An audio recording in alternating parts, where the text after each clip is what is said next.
If you look at the service manual for any 1980s vehicle, it will always recommend to adjust belt tension during the oil change. To do this, you had to use the adjuster or add shims to a pulley. On some vehicles, you may have had to adjust up to 3 belts, but that all changed thanks to multi-rib belts and automatic tensioners. The multi-rib belt increases the surface area a belt can use to transmit power to a pulley. The automatic tensioner keeps belt tension constant during changing engine speeds as well as lows.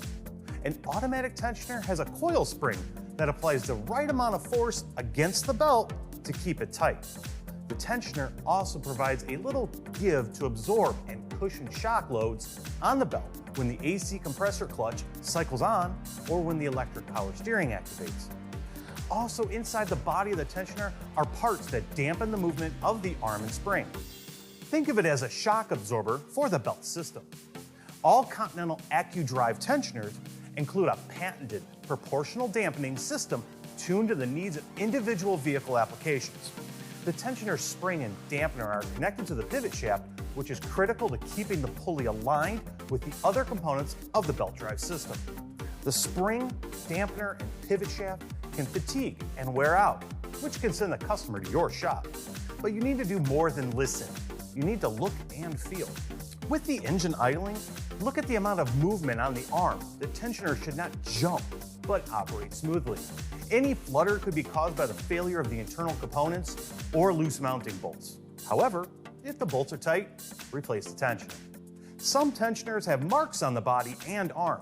If the marks don't line up, or if the marks move around a lot when the engine is running, it is a sign the dampener or spring has failed.